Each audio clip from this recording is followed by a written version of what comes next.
আসসালামু আলাইকুম। Launch speed and details Bangladesh Facebook page এবং we are launch labour YouTube channel থেকে যারা দেখছেন সকলকে স্বাগতম জানাই। আজকে রয়েছি অবশ্য সাগর ডকইয়ার্ডে, যেখানে রয়েছে সুন্দরবন 10, সুন্দরবন 14, সুরভি 7 এবং জামাল 9।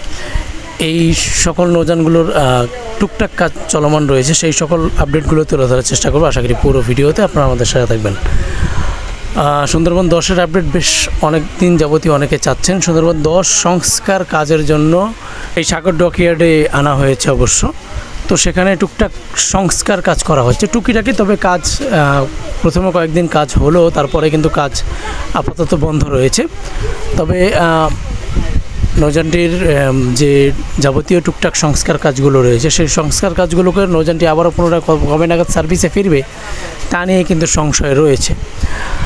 তো যাই হোক, এবং পাশাপাশি সুরভি 7ও দেখলেন, সুরভি 7ও টুকটাক কাজ করাচ্ছে, সার্ভিসে থাকার পাশাপাশি কিন্তু টুকটাক কাজগুলোও করিয়ে নিচ্ছে।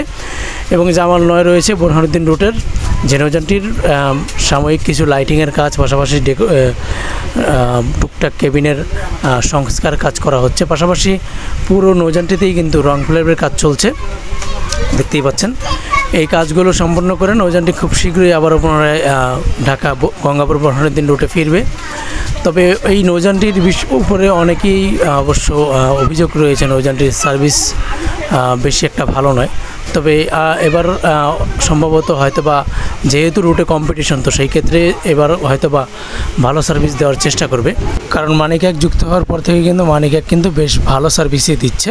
তো সেই ক্ষেত্রে জামাল 9 রুটে টিকে থাকতে হলে কিন্তু জামাল 9কেও কিন্তু ভালো সার্ভিসটা প্রদান করতে হবে। এবং সুন্দরবন 10-এর ক্ষেত্রে সুন্দরবন 10 যদি সংস্কার কাজগুলো সম্পন্ন করেও তাহলে কবে নাগাদ সার্ভিসে যুক্ত হবে, কারণ রোটেশন পদ্ধতি চলছে, সেখানে সুন্দরবন 15 এবং সুন্দরবন 16 সার্ভিস দিয়ে যাচ্ছে। এবং সুন্দরবন 14ও কিন্তু টুকটাক সংস্কার কাজগুলো এই সাগর ডকেই করানো হচ্ছে।